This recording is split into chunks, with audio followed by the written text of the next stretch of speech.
En el nombre del Padre, del Hijo y del Espíritu Santo. Amén. El ángel del Señor anunció a María. Dios te salve María, llena eres de gracia, el Señor es contigo. Bendita tú eres entre todas las mujeres y bendito es el fruto de tu vientre, Jesús. Santa María, Madre de Dios, ruega por nosotros pecadores, ahora y en la hora de nuestra muerte. Amén. He aquí la esclava del Señor. Hágase en mí según tu palabra. Dios te salve María, llena eres de gracia, el Señor es contigo. Bendita tú eres entre todas las mujeres y bendito es el fruto de tu vientre, Jesús. Santa María, Madre de Dios, ruega por nosotros pecadores, ahora y en la hora de nuestra muerte. Amén. Y el Verbo se hizo carne. Dios te salve María, llena eres de gracia, el Señor es contigo. Bendita tú eres entre todas las mujeres y bendito es el fruto de tu vientre, Jesús. Santa María, Madre de Dios, ruega por nosotros pecadores, ahora y en la hora de nuestra muerte. Amén. Oremos. Infunde, Señor, tu gracia en nuestras almas, para que los que por el anuncio del ángel hemos conocido la encarnación de tu Hijo, por los méritos de su pasión y cruz seamos llevados a la gloria de su resurrección. Por el mismo Jesucristo nuestro Señor. Amén. Nuestra Señora del Santísimo Rosario de Fátima. Ruega por nosotros. Santo Domingo de Guzmán. Ruega por nosotros. Santo Tomás de Aquino. Ruega por nosotros. Santa Catalina de Siena. Ruega por nosotros. San Bruno. Ruega por nosotros.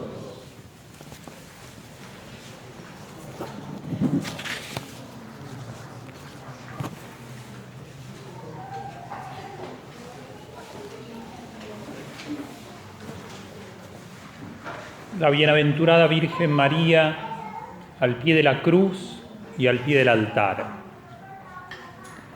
La Madre de Dios, corredentora, maestra, modelo e intercesora para aprender a ofrecer el santo sacrificio del altar. Estaba junto a la cruz de Jesús su madre.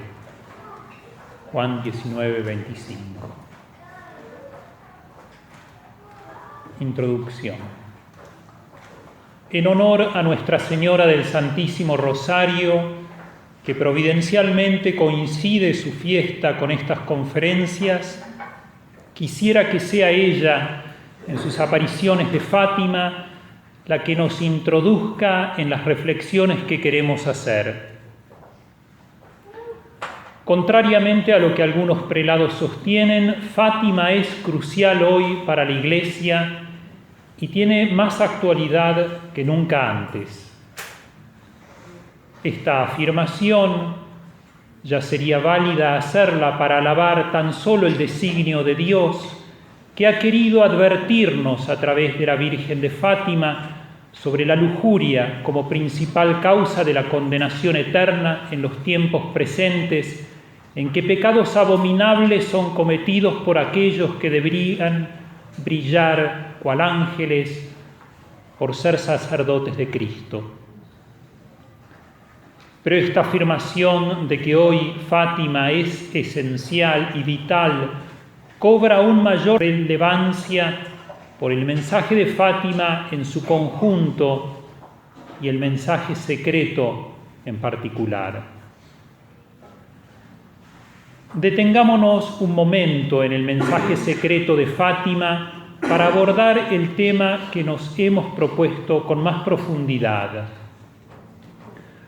Benedicto XVI ha dicho en Fátima durante su homilía del 13 de mayo de 2010: se engañaría quien pensase que la misión profética de Fátima haya concluido. Y durante el vuelo a Portugal, respondiendo a los periodistas que lo interpelaban sobre los abusos de menores por parte de sacerdotes, ha sido aún más claro. Es de destacar que las respuestas de Benedicto XVI no eran improvisadas, sino que las preguntas eran conocidas previamente. En esta oportunidad dio una interpretación del secreto de Fátima sobre la muerte del obispo de Blanco que va más allá del cumplimiento en el atentado contra Juan Pablo II. El Papa Ratzinger manifestó que la visión de la muerte del obispo de blanco representaría la pasión de la Iglesia, provocada por enemigos que, cito, no solo vienen de fuera, sino que los sufrimientos de la Iglesia proceden precisamente de dentro de la Iglesia, del pecado que hay en la Iglesia. Ahora bien, esto de la pasión del cuerpo místico de Cristo lo desarrolla la doctrina católica, así el catecismo, al hablar de la última prueba de la Iglesia. Y los enemigos de dentro, de los que habla el Papa, son consecuencia de la apostasía. Por último, Benedicto XVI, al final de esa respuesta, nos enseña cuál ha de ser nuestra actitud en la pasión de la Iglesia. Cito: debemos volver a aprender estas cosas esenciales: la conversión, la oración, la penitencia y las virtudes teologales. El cardenal Carlo Cafara, en una entrevista concedida a La Voce di Padre Pío de marzo de 2015, cuenta que Sor Lucía, vidente de Fátima, le dijo en una carta, cito: el enfrentamiento final entre Dios y Satanás es sobre familia y vida. Esto pone más en evidencia que el secreto de Fátima aún perdura y se refiere al fin del mundo. Al mismo tiempo devela más aún los planes siniestros del enemigo contra el santo sacrificio del altar. Satanás, que ha esparcido el materialismo marxista y se ha infiltrado gramscianamente en la Iglesia, debilitando su contraataque con el aborto y la demolición de la familia, busca eliminar posibles bautizados, fieles de Cristo que vayan a la Santa Misa, potenciales sacerdotes, potenciales santos de la Eucaristía, como son todos los santos, y sobre todo busca que se comulgue en pecado mortal, profanando lo más sagrado que se puede profanar, por relaciones prematrimoniales o por el adulterio, como ya se está enseñando que así es posible comulgar siguiendo la confusión de Amoris Laetitia. Queremos exponer estas cosas esenciales de las que nos habla Benedicto XVI. Por eso, como dijimos antes, vayamos al mensaje de Fátima en su conjunto y enfoquémonos en el tema que queremos presentar. Las apariciones de Nuestra Señora del Santísimo Rosario de Fátima han sido precedidas por el ángel de la Eucaristía, que nos ha enseñado esa fórmula preciosa de ofrenda a la Santísima Trinidad del cuerpo y sangre, alma y divinidad de nuestro Señor Jesucristo. Estas apariciones, además, fueron coronadas por la aparición en Galicia, cuando Sor Lucía contempló a la Virgen junto a un altar sobre el cual estaba Cristo, el Santísimo Sacramento y el misterio de la Santísima Trinidad. Siendo este el misterio central de nuestra fe, ¿no cabría leer el mensaje de Fátima desde esta perspectiva? El mensaje de Fátima de oración y penitencia, ¿no es acaso para que nos unamos más al altar, donde toda oración y penitencia alcanza su sentido? ¿No se podría decir que la advertencia de la Virgen sobre los errores esparcidos por Rusia tuvo por objeto cuidar la Santa Misa de la Nouvelle Théologie y de la teología de la liberación, que son hijas del veneno mortal del hegelianismo marxista? La apostasía, que parece lo principal en el mensaje secreto de Fátima, como lo ha dicho el cardenal Chiappi, entre otros, ¿no es acaso apostasía de lo central de la fe, que es la Santa Misa? Estos sacerdotes, obispos y cardenales que cometen estos pecados tan execrables y abominables de lujuria y sodomía, antes han apostatado de su fe. Para ellos la Santa Misa ha perdido el valor de tal forma que no solo han dejado de unirse a Cristo hostia, sino que se han transformado en sus verdugos. Nuestra Señora del Santísimo Rosario de Fátima nos ha dejado una lección magistral al hablar a estos pequeños niños, como eran los pastorcitos, en una forma muy precisa y sin atenuante alguna sobre la necesidad de unirse ostensiblemente al sacrificio propiciatorio e impenetratorio de Cristo en la cruz. Cito a la Virgen: ¿queréis ofreceros a Dios para soportar todos los sufrimientos que Él quiera mandaros, como acto de reparación por los pecados por los cuales Él es ofendido y como súplica por la conversión de los pecadores? En las memorias de Sor Lucía. De esto queremos hablar hoy, de unirnos a Cristo, sacerdote y hostia, de nuestra participación en la Santa Misa.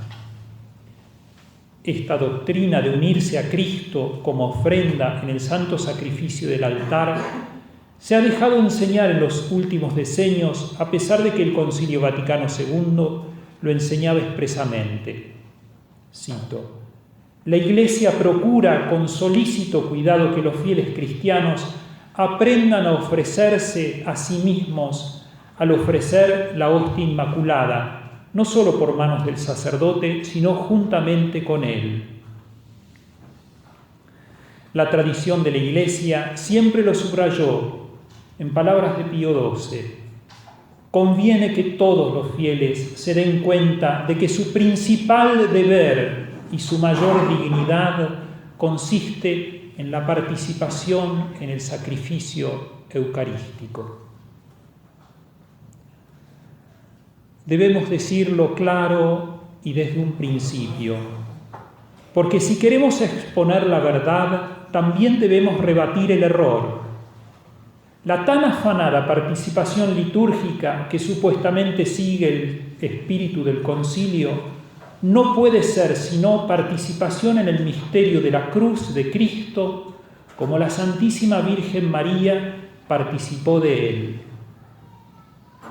Hoy se tiene un concepto sociológico de la participación, cuando la verdadera participación litúrgica es unirse a Cristo en su sacrificio.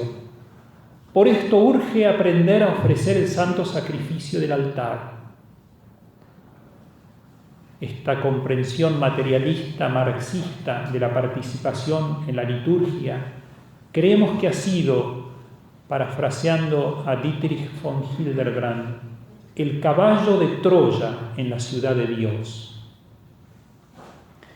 Aunque el documento de liturgia del concilio formule el concepto de participación claramente, comunión a Cristo en su sacrificio, en nombre de la participación se introdujo en el concilio la desacralización que nos quitó el latín, el canto gregoriano, la orientación versus Deum, ninguno de los cuales habían sido pedidas por el concilio. En esta conferencia, después de contemplar la Santa Misa como santo sacrificio del altar, idéntico al sacrificio de la cruz, estudiaremos la corredención mariana para luego terminar en una reflexión sobre el ofertorio de la Santa Misa como clave para unirnos a la ofrenda de Cristo. Así quedará de manifiesto la verdadera participación en la liturgia y su naturaleza, comunión con Cristo en la cruz, como estuvo María unido a Él.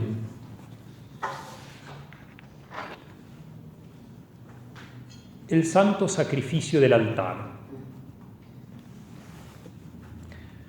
Nuestro Señor Jesucristo, al revelarnos el misterio de la cruz y su perpetuación en la Santa Misa, nos ha hecho ver cómo este misterio estaba prefigurado en el Antiguo Testamento, en aquel signo de la serpiente de bronce elevada sobre una vara que debían contemplar los judíos para curarse.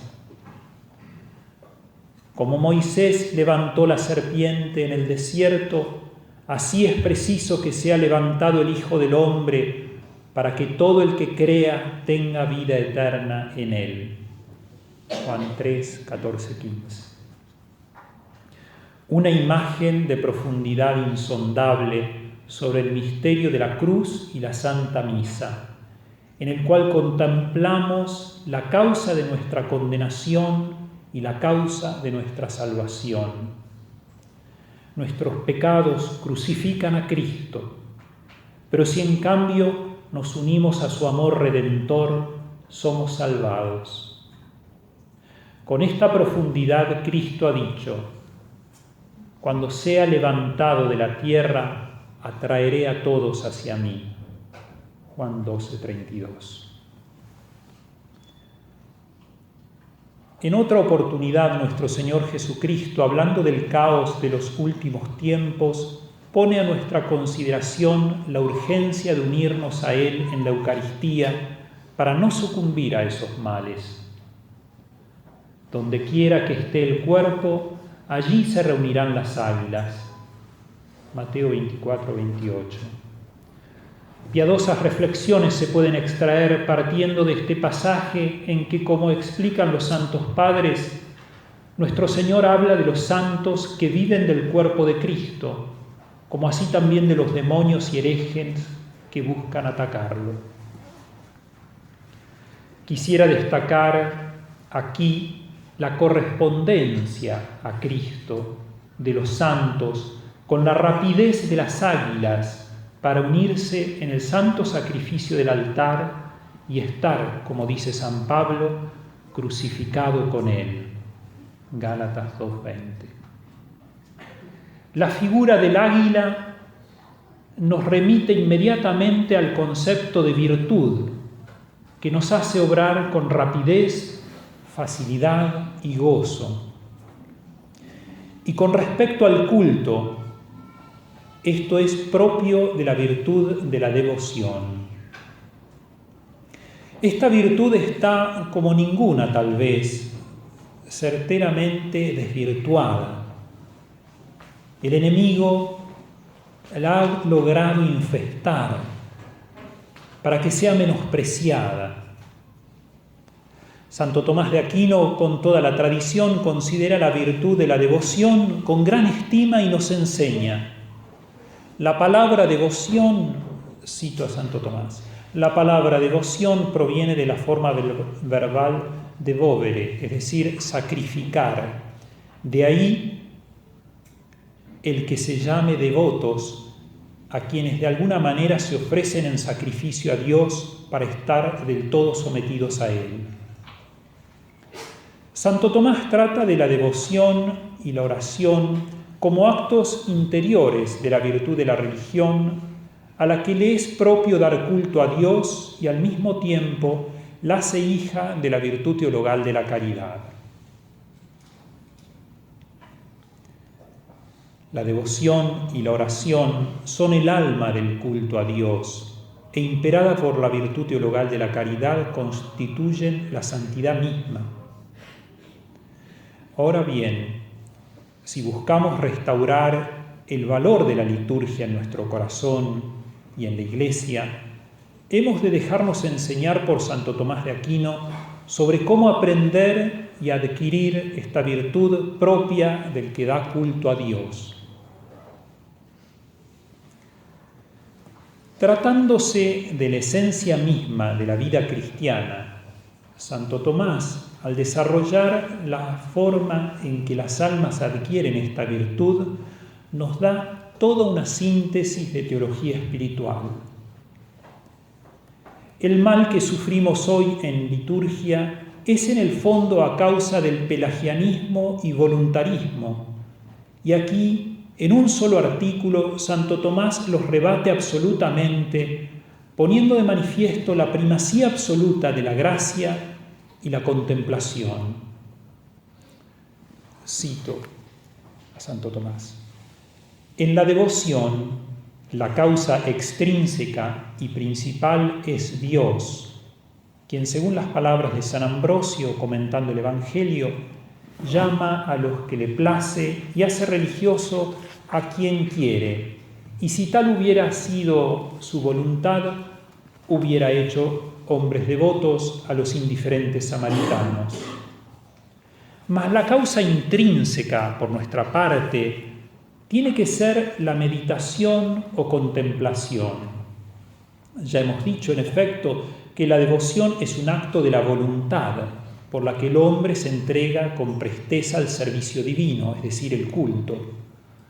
Ahora bien, los actos de la voluntad proceden siempre de algún conocimiento o consideración previa, ya que el objeto de la voluntad es el bien percibido por la inteligencia. Por eso dice San Agustín que la voluntad nace de la inteligencia. Hay que concluir, por tanto, señala Santo Tomás, que la meditación que nos lleva a la contemplación es la causa de la devoción, puesto que en ella decidimos nuestra entrega al servicio divino. Fin de la cita de Santo Tomás. Aleccionados por Santo Tomás, recojamos de la tradición citas fundamentales que deberían estar siempre en nuestra meditación, para que, contemplando continuamente la importancia sin igual de este sacramento, lo llevemos grabado en el corazón y así surja la devoción. León XIII dice: no hay nada más grato ni más honroso para Dios que el sacrificio eucarístico. Pío XII, Mediator Dei, dice: el misterio de la Sagrada Eucaristía, instituida por el sumo sacerdote Jesucristo y por voluntad de Él constantemente renovada por sus ministros, es como el compendio y centro de la religión cristiana. Y Lumen Gentium 11 dice: el sacrificio eucarístico es fuente y culmen de toda la vida cristiana.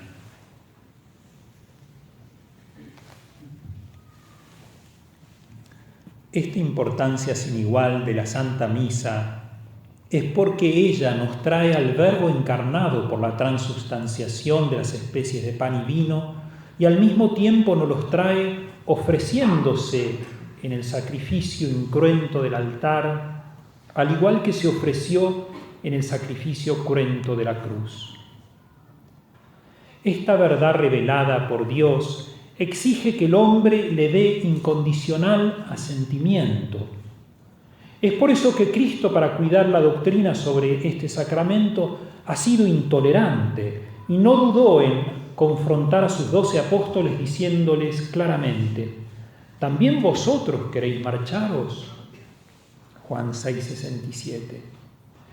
La Iglesia, siguiendo el ejemplo de Cristo, ha cuidado con sumo celo de que no se desvirtúe este que es el Mysterium Fidei. El Concilio de Trento siempre brillará como un faro para nuestra fe. En él, luego de la exposición de la fe verdadera, hay una serie de cánones en donde enuncia una verdad con una condenación a excomunión a quien no asienta a ella. Siempre es gratificante y útil leer estos anatemas. Es a Cristo a quien se imita, hablando así de claro, sin ambajes.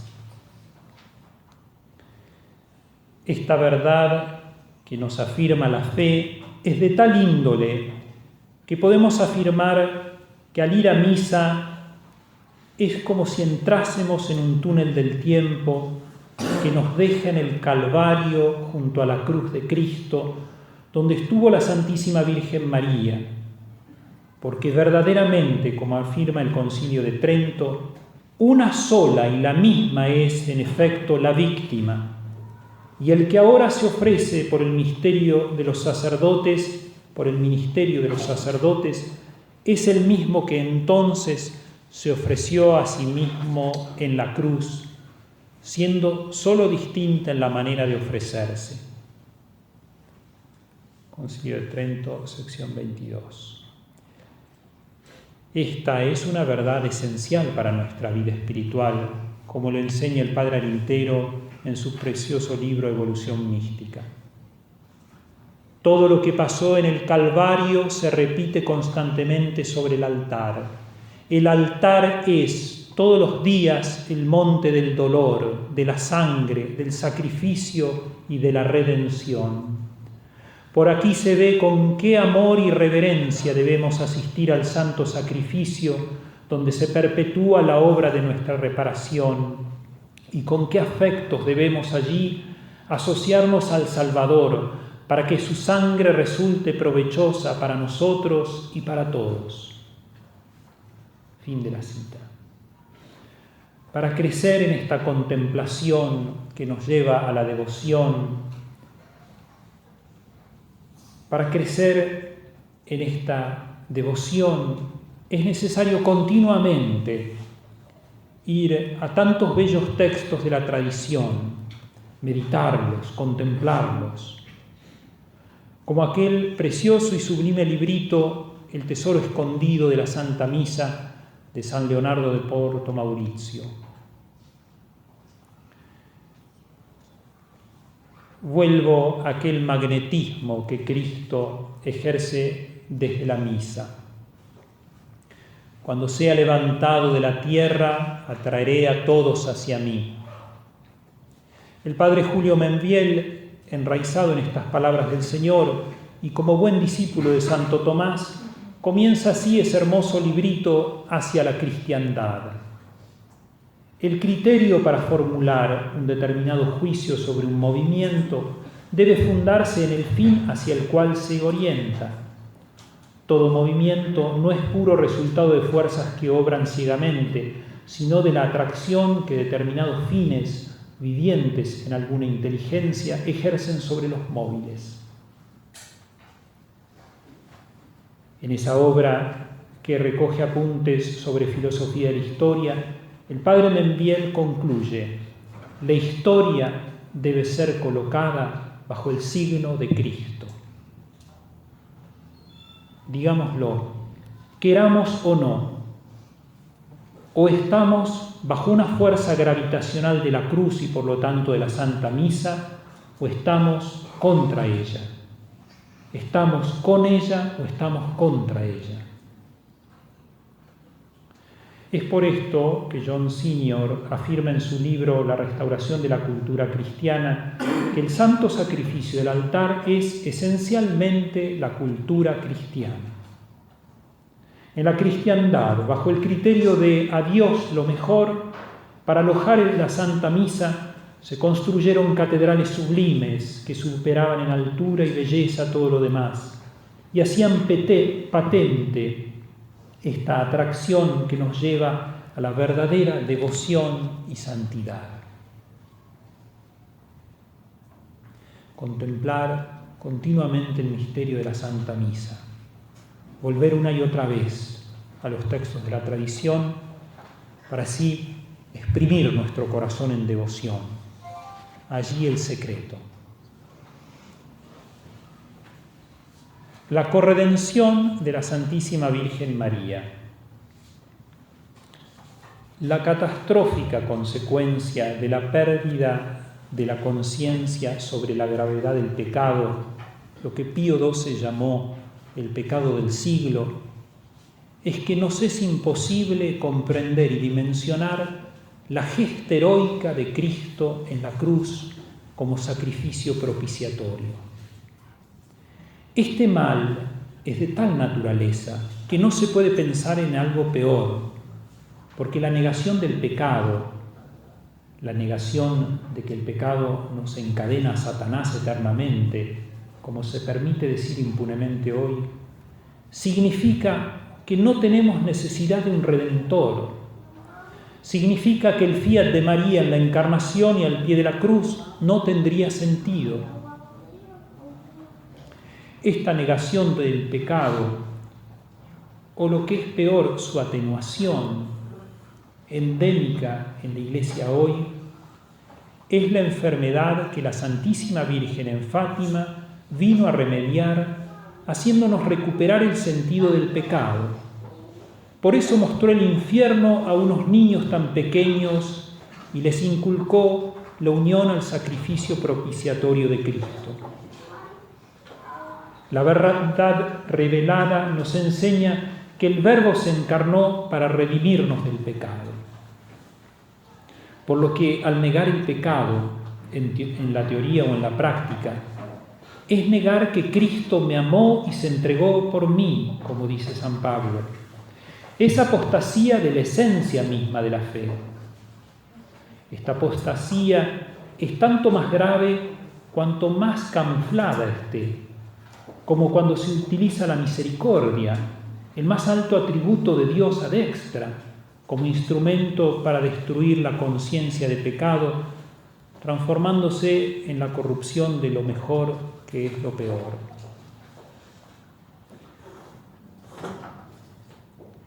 Ha trascendido que Sor Lucía, haciendo referencia al tercer secreto de Fátima, ha dicho que este tercer secreto corresponde a lo que Dios reveló sobre los últimos tiempos en el Evangelio y en el Apocalipsis, especialmente entre los capítulos 8 y 13.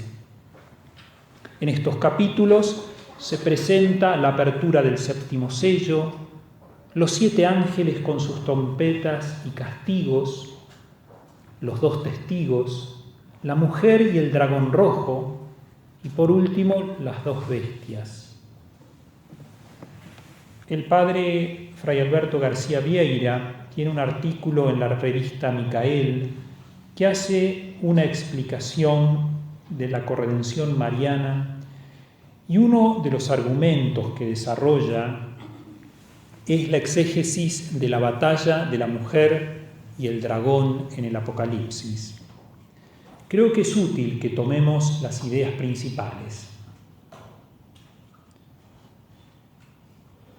El padre García Vieira desarrolla allí y nos presenta a la mujer envuelta en el sol, es decir, llena de gracia antes de dar a luz al Hijo,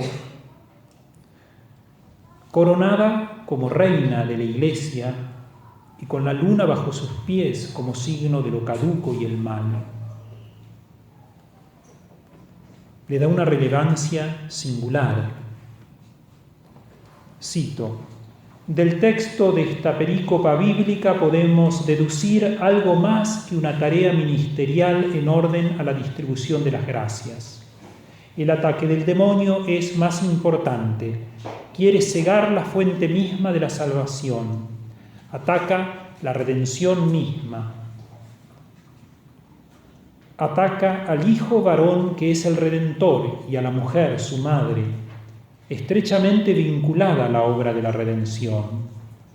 Esto ya nos sugiere el título de corredentora que debemos atribuir a la Santísima Virgen. Sí, sigo con la cita del padre García Vieira. Las enemistades de la mujer contra el diablo significan la mujer actora en el ámbito de la redención, luchando por la destrucción del poder del demonio. El poder contra el demonio es el poder de la gracia de Dios, fuertemente arraigada en ella por el privilegio de la Inmaculada Concepción y vuelto invulnerable por la maternidad divina. Luchará con la gracia recibida de su Hijo, sí, pero siendo actora eficaz y verdadera. Y allí, en lo actora, está la corredención. La tradición, afirma Pío XII, ha visto una oposición entre el diablo y María, no temporal y limitada, sino intemporal de todos los tiempos. El poder de la mujer sobre el demonio nos ofrece un argumento importante en favor de la corredención. Primero, porque la oposición contra el diablo lo es contra el demonio, contra el dominio del diablo a los hombres. Segundo, porque tal oposición implica una serie de acciones contrapuestas, De otro modo, no habría oposición. Tercero, porque esa oposición no es solamente personal entre el diablo y la Virgen, sino que lo es también entre la descendencia y la suya.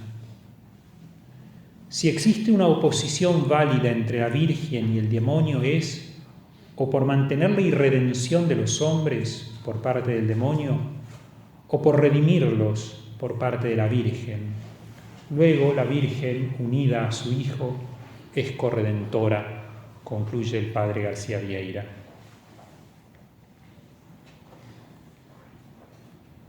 Conforme nos acercamos al profetizado último desencadenamiento del mal, la Iglesia entrará en la pasión y por eso urge aún más que nunca que los fieles redescubran, como San Juan en la Pasión, la maternidad espiritual de la Madre de Dios. Urge que descubramos la sin igual grandeza de la Madre de Dios. Santo Tomás de Aquino, tan sobrio y discreto en sus apreciaciones, no duda en calificar su dignidad en cierto modo infinita. Y su gran comentarista, el cardenal Cayetano, dice que María, por su maternidad divina, alcanza los límites de la divinidad.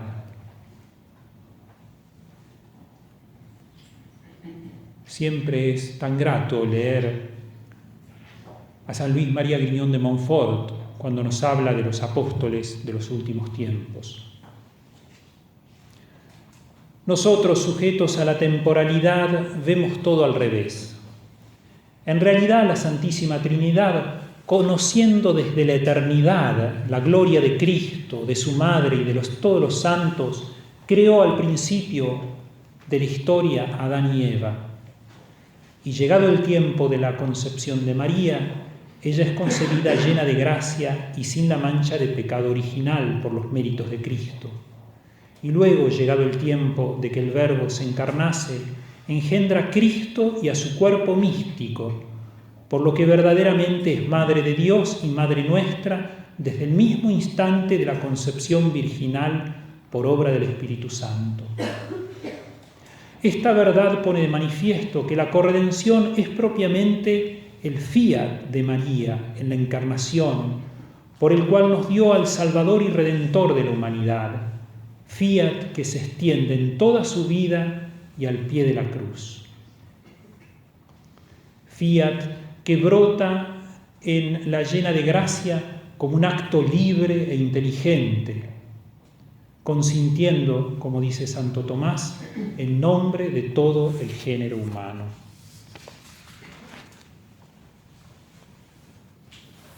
Pío XII, en su encíclica Mystici Corporis, expresa aquella unión íntima de María con su Hijo en la obra de la redención. Cito: ella dio su consentimiento en representación de toda la naturaleza humana a la realización de un matrimonio espiritual entre el Hijo de Dios y la naturaleza humana. Ella fue la que dio a luz con admirable parto a Jesucristo nuestro Señor, adornado ya en su seno virginal con la dignidad de cabeza de la Iglesia, como que era la fuente de toda la vida sobrenatural. Ella fue la que, libre de toda mancha personal y original, unida siempre estrechísimamente con su Hijo, lo ofreció como nueva Eva al Eterno Padre en el Gólgota, juntamente con el holocausto de sus derechos maternos y de su materno amor, por todos los hijos de Adán manchados por su deplorable pecado, de tal suerte que la que era madre corporal de nuestra cabeza fuera, por un nuevo título de dolor y de gloria, la madre espiritual de todos los miembros. Pío XII en su encíclica Mystici Corporis.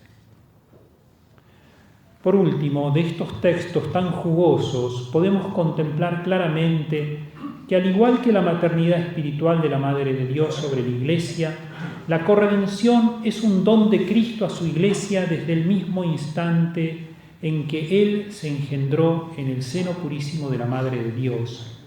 Sin embargo, para que firmemente quede grabado en nosotros, quiso darnos expresamente semejantes dones junto con su cuerpo y su sangre en la cruz.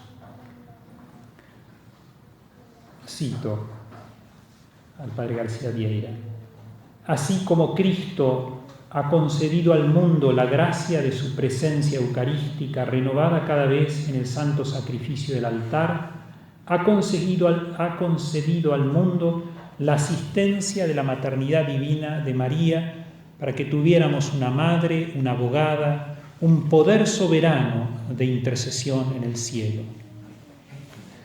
En palabras de León XIII, fue frente a los ojos de María que el sacrificio divino por el cual ella había nacido y alimentado a la víctima tuvo que ser consumado.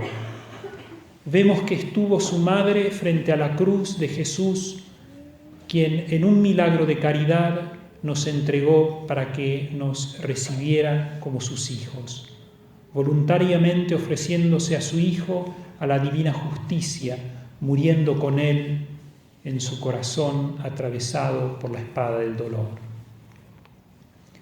Esto mismo reza Pío XI.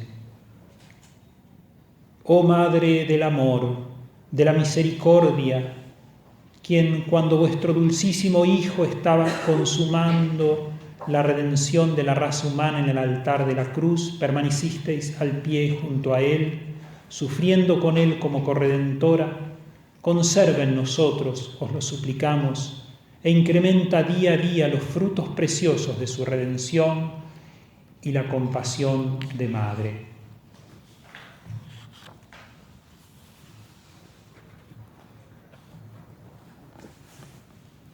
Nuestra unión con Cristo en el santo sacrificio del altar. La santificación de nuestras almas depende de nuestra unión a Cristo, participando del sacrificio de la cruz en el altar. Cristo y la Santísima Virgen María son nuestros modelos de cómo hemos de participar en la Santa Misa. Esta unión con Cristo exige una fe luminosa, una esperanza confiada, una caridad ardiente y una devoción fervorosa, para que la misa sea, como dice San Vicente Ferrer, el mayor acto de contemplación que pueda darse. Dice al respecto Santa Ángela de Foligno: no es que lo crea, sino que tengo la certeza absoluta de que si un alma viera y contemplara alguno de los íntimos esplendores del sacramento del altar, luego ardería en llamas, porque habría visto el amor divino. Paréceme que los que ofrecen el sacrificio y los que a él asisten deberían meditar profundamente en la profunda verdad del misterio tres veces santo, en cuya contemplación habríamos de permanecer inmóviles y absortos. Fin de la cita. Reflexionando en estas verdades sobre que en la Santa Misa debemos contemplar el sacrificio del Gólgota, se llega a comprender la alta estima que los santos han tenido a las oraciones preparatorias para el santo sacrificio del altar. Con profunda humildad y plenamente conscientes de nuestra indigencia, como Santo Tomás recalca en su oración preparatoria, debemos pedir tener la devoción del buen ladrón y la caridad de la Santísima Virgen María al pie de la cruz. Para unir nuestra inteligencia y voluntad a Cristo, que se ofrece en sacrificio propiciatorio, latréutico, impretatorio y eucarístico, hemos de pedir una fe luminosa, una caridad ferviente, que opere en nosotros una devoción fervorosa, como enseña Santo Tomás en la Suma Teológica. Ahora bien, estas oraciones constituyen lo que se llama preparación próxima. Más tarde hablaremos de la preparación remota que constituye toda la vida. Y ahora hemos de ocuparnos propiamente en cómo hemos de unirnos al sacrificio durante la misa. A este respecto, el padre Garrigou-Lagrange tiene una página sublime, no apta para liturgos modernistas, que por racionalistas son adeptos a la lengua vernácula, a los guiones de misa que explican todo hasta el hartazgo, a los micrófonos, como si no fuera posible la misa antes de la invención del micrófono, para quienes el sacerdote es un animador social, en fin, para quienes no hay lugar al misterio en el Mysterium Fidei. El padre Garrigou-Lagrange en las 3 edades de la vida interior desarrolla esto de cómo unirnos al santo sacrificio de la misa. Permítanme leérselos.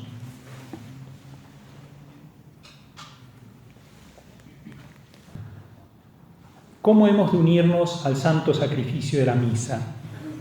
Puede aplicarse a esta materia lo que Santo Tomás dice de la atención en la oración vocal.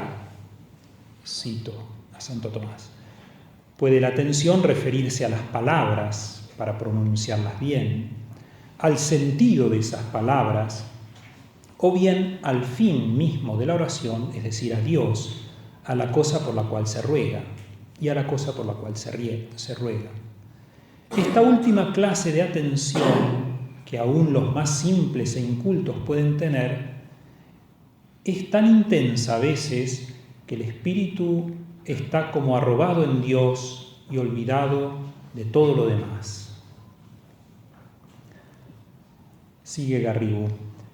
Asimismo, para oír bien la Santa Misa con fe, confianza, verdadera piedad y amor, se la puede seguir en diferentes maneras. Puedes escuchar prestando atención a las oraciones litúrgicas tan bellas y llenas de unción, elevación y sencillez, o meditando en la pasión y muerte del Salvador y considerarse al pie de la cruz con María y Juan y las santas mujeres, o cumpliendo en unión con Jesús los 4 deberes que tenemos para con Dios y que son los fines mismos del sacrificio: adoración, reparación, petición y acción de gracias. Con tal de ocuparse de algún modo en la oración, por ejemplo rezando el rosario, la asistencia a la misa es provechosa. También se puede, y con mucho provecho, como lo hacía Santa Juana Chantal y otros muchos santos, continuar en la misa la meditación, sobre todo si despierta en nosotros intenso amor de Dios. Algo así como San Juan estuvo en la cena, cuando reposaba sobre el corazón del Divino Maestro. Sea cualquiera la manera como oigamos la Santa Misa, se ha de insistir en una cosa importante, y es que sobre todo hemos de unirnos íntimamente a la oblación del Salvador, sacerdote principal del sacrificio, y ofrecer con él al mismo tiempo a su eterno Padre, acordándonos de tal oblación agrada más a Dios que lo que pudiesen desagradarle todos los pecados del mundo. También hemos de ofrecernos a nosotros mismos y cada día con mayor afecto y prestar al Señor nuestras penas y contrariedades, pasadas, presentes y futuras. Así dice el sacerdote en el ofertorio: in spiritu humilitatis et in animo contrito suscipiamur a te Domine. Con espíritu humillado y contrito corazón te suplicamos, Señor, que nos quieras recibir en ti.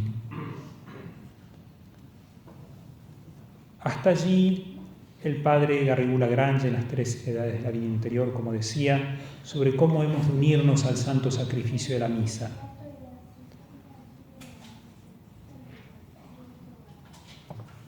Me detengo un momento en esta oración final que hemos hecho. Hay quienes niegan que haya propiamente ofertorio en la forma ordinaria, pero no se sostiene dicha afirmación por la presencia de esta oración y aquello que dice el padre Sáenz en su libro El Santo Sacrificio de la Misa, de que está mal traducido presentamos, cuando en realidad dice ofrecemos, la oración del ofertorio de pan y vino. Aunque sería muy laudable reincorporar las oraciones Suscipe Sancta Pater, Oferimus Tibi Pater, Suscipe Sancta Trinitas, en ese enriquecimiento positivo del que ha hablado el cardenal Sara, hablando de la reforma. Por último, para pasar a la preparación remota, recordemos aquello que recomendaba la Santísima Virgen María en Fátima. Quisiera detenerme en esa oración del ofertorio antes citada, que es común a la forma ordinaria y a la forma extraordinaria de la Santa Misa. Esta oración breve que el sacerdote debe hacer inclinado con suma devoción sobre las ofrendas del pan y el vino antes del lavabo, es el lugar donde hemos de, como dice el apóstol San Pedro, descargar en él todas nuestras preocupaciones, todas nuestras cruces, todos nuestros sacrificios de la jornada, no enumerándolos, sino por un acto de caridad intenso, abrazando a Cristo en su inmolación como hostia santa. El padre Sáenz dice en una entrevista que le han hecho en Mar del Plata que hemos de ocupar todo el día, hemos de hacer avanzar la misa sobre todo el día. Eso es lo que hemos de llevar al altar. Al referirse el catecismo a nuestra participación en santo sacrificio del altar, nos recuerda: Él llama a sus discípulos a tomar su cruz y seguirle, porque Él sufrió por nosotros, dejándonos ejemplo para que sigamos sus huellas. Él quiere, en efecto, asociar a su sacrificio redentor a aquellos mismos que son sus primeros beneficiarios. Eso lo realiza en una forma excelsa en su madre, asociada más íntimamente que nadie al misterio de su sufrimiento redentor. Y allí nos recuerda lo que dice Santa Rosa de Lima: fuera de la cruz no hay otra escala por donde subir al cielo. Fuera de la cruz no hay otra escala por donde subir al cielo. Deberíamos, como dice el sacerdote al final de la misa, aprovechar todas las cruces, aprovechar todos los sufrimientos, llevarlos al altar. Es aquello lo que nos enseña San Pablo: os exhorto por la misericordia de Dios a presentar vuestros cuerpos como hostia viva, santa, agradable a Dios. Este es vuestro culto razonable. Y no os ajustéis a este mundo, sino transformaos por la renovación de la mente, para que sepáis discernir lo que es la voluntad de Dios, lo bueno, lo que agrada, lo perfecto. Bien, esto es lo que Nuestra Señora del Santísimo Rosario de Fátima quiso inculcarnos. Ofrecer a Dios en el santo sacrificio del altar todos nuestros sufrimientos, como un acto de reparación por los pecados por los cuales Dios es ofendido, y como súplica por la conversión de los pecadores. Y para poder unir todas nuestras cruces a la cruz de Cristo, el ángel de la Eucaristía, al principio de las apariciones, les enseñó esa preciosa fórmula que deberíamos poner en nuestros labios todas las veces que podamos al día, sobre todo cuando la cruz haga sentir su rigor. Santísima Trinidad, Padre, Hijo y Espíritu Santo, os adoro profundamente y os ofrezco el preciosísimo cuerpo y sangre, alma y divinidad de nuestro Señor Jesucristo, presente en todos los sagrarios de la tierra, en reparación de los ultrajes, sacrilegios e indiferencias con que Él mismo es ofendido, y por los méritos infinitos de su Santísimo Corazón y del Corazón Inmaculado de María, os pido la conversión de los pobres pecadores.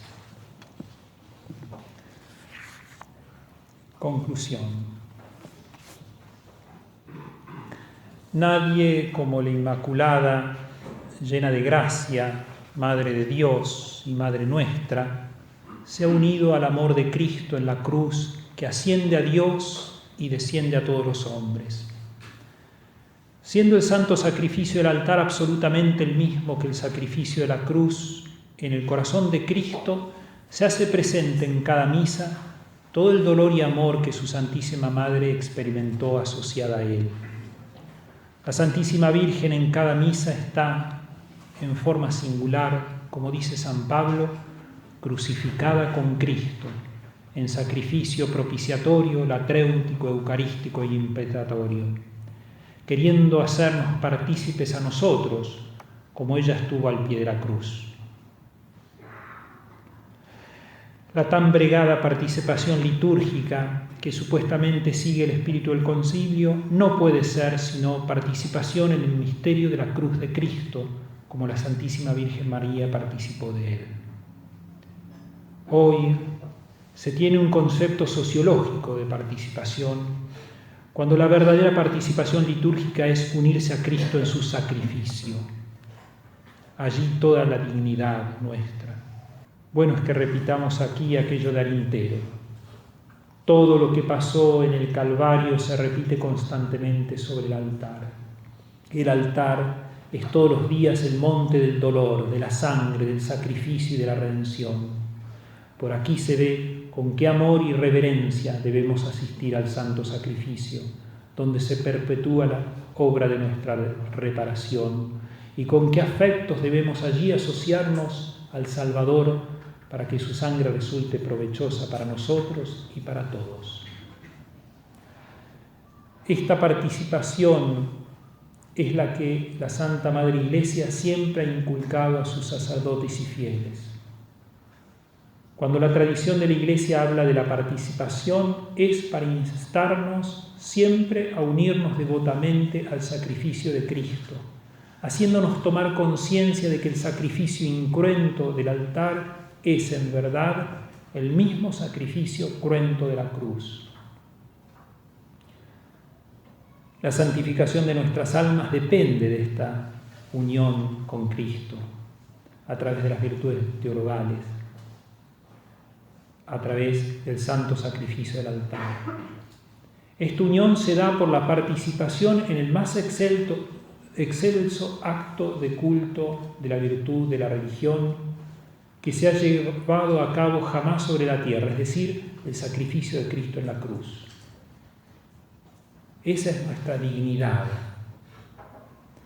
Allí en la cruz de Cristo nos donó hasta su propia madre para que sea nuestra madre, maestra, modelo e intercesora para aprender a ofrecer el santo sacrificio del altar.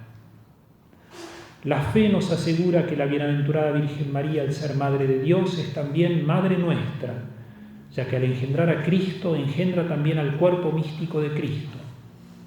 Sin embargo, fue al consumar su obra redentora que Cristo nos ofrenda su Madre al pie de la cruz, porque allí es donde más necesitamos su maternidad espiritual. Ella se ha unido al sacrificio de Cristo de una forma sin igual, para bien de todos nosotros, para bien de todo su cuerpo místico. Pidamos entonces, por último, a la Madre de Dios que nos ayude a meditar más y más cómo desde la primera misa en la cruz, única misa que se celebra en cada misa, ella nos ayuda y enseña a unirnos al santo sacrificio del altar. Pidámoselo con la salve. Dios te salve, Reina y Madre de misericordia, vida, dulzura y esperanza nuestra. Dios te salve. A ti llamamos los desterrados hijos de Eva. A ti suspiramos, gimiendo y llorando en este valle de lágrimas. Ea pues, Señora abogada nuestra, vuelve a nosotros esos tus ojos misericordiosos, y después de este destierro, muéstranos a Jesús, fruto bendito de tu vientre. Oh clementísima, oh piadosa, oh dulce Virgen María, ruega por nosotros, Santa Madre de Dios, para que seamos dignos de realizar las promesas de Dios Señor Jesucristo. En nombre del Padre, del Hijo y del Espíritu Santo. Amén. Gracias.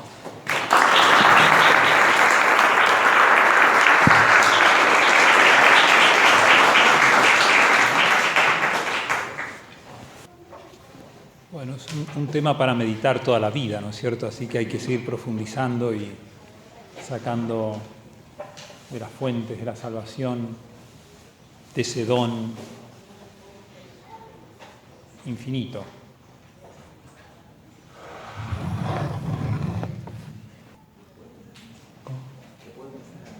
No, giro ahí.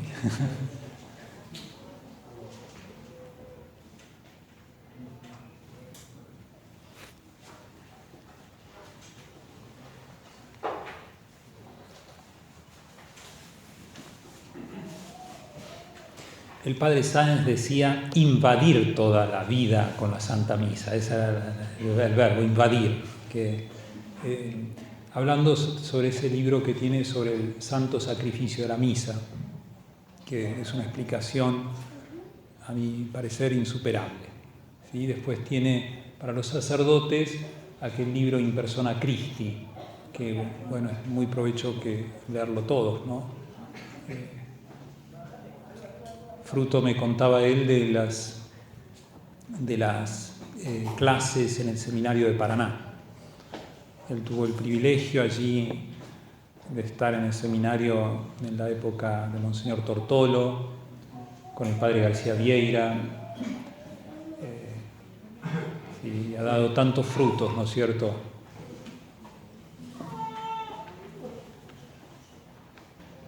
Me preguntan, el desorden litúrgico es masivo hoy en día. ¿Cómo salimos de esto y cómo reaccionarán las mayorías de fieles que ya están acostumbrados al desorden? La respuesta creo que nos las ha dado Benedicto XVI, ¿no es cierto?, con la forma extraordinaria del rito latino. Tenemos que ejercer el derecho que tenemos a pedirla, ¿sí? Y cuanto más sea conocida la forma extraordinaria, más se va a tomar conciencia, ¿no es cierto?, de lo que hemos meditado hoy. Ese es mi parecer, ¿no es cierto? Insistir, ¿no es cierto?, es una restauración que implica mucha santidad, ¿no es cierto? Nos pone a nosotros, toda crisis se sale por la santidad, ¿no? Y entonces exige de nosotros un pedir, un exigir con toda la santidad, ¿no es cierto?, lo que es nuestro, lo que es de la Iglesia, lo que es de Cristo, lo que es de la Iglesia de siempre, ¿no? Estos ámbitos de reflexión, de oración, de compartir, creo que son la forma más jugosa para tomar fuerza y poder verdaderamente restaurar la Santa Misa, ¿no es cierto?, para combatir este desorden litúrgico, ¿sí?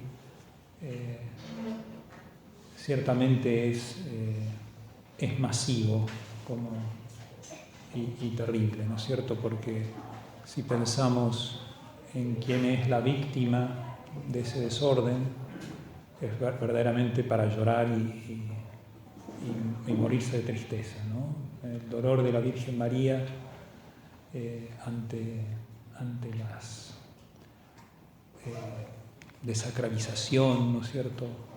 No sé si recuerdan, el padre Pío de Pietrelcina tuvo una visión un Viernes Santo, no lo sé, no recuerdo si era Viernes Santo, en que vio a Cristo y a sacerdotes celebrando, estaban antes y después de la misa, y Cristo estaba con una pena muy grande, ¿no? Y le llama a estos sacerdotes carniceros, ¿sí? Cómo se ensañan con él, ¿no es cierto?